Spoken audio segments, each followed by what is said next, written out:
Field assistant, RTC conductor, ఇప్పుడు MLA. ఒక సామాన్య మధ్యతరగతి కుటుంబం, 2 గదుల ఇల్లు, చిన్న కుటుంబం ఎదిగారు. ఈరోజు ఏసీ గదులు, అందమైన భవంతి, ఖరీదైన కార్లు, ఎమ్మెల్యే అనే హోదా. ఎలా ఉంది ఈ లైఫ్ నేను ఎంజాయ్ చేయట్లేదండి. ఏమండి ఇంత వచ్చింది కదా ఈరోజు. ఆ రోజు 2 గదుల ఇల్లు వచ్చింది, కానీ ఉపాధి హామీ ఫీల్డ్ అసిస్టెంట్గా పనిచేసిన ఎంతో కష్టము. ఆర్టీసీ కండక్టరు పొద్దున లేయాలి, పోవాలి, తోసుకోవాలి, ఆడ టికెట్ అనాలి.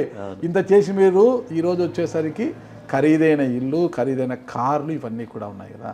ఈ లైఫ్ ఎలా ఉంది? ఎమ్మెల్యే అన్నిటికన్నా 3 అక్షరాలు MLA, member of legislative assembly అనేది ఉంది కదా.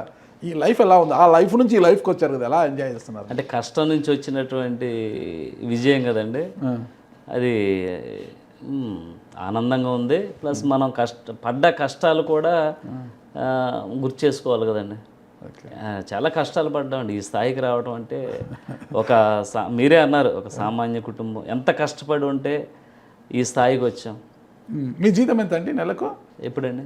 ఇప్పుడే 1,75,000 రూపాయలు. 1,75,000 ఖర్చులు గట్రా అన్నీ ఉంటాయి, క్యాడర్ అంతా కూడా. 2 ఏళ్ళు కావస్తుంది మీరు ఎమ్మెల్యే. మీరు అఫిడవిట్లో చూపించిన ఆస్తులు ఎంత, ఇప్పుడున్న ఆస్తులు ఎంత? అఫిడవిట్లో మీకు కార్లు చూపించలేదు మీరు. కార్లు అంటే నా పేరు మీద లేవండి. ఓకే, ఇప్పుడు కూడా లేవా? ఇప్పుడు కూడా లేవండి. ఎవరి పేరు మీద ఉన్నాయి? మా నాన్నగారి పేరు మీద ఉంటాయి.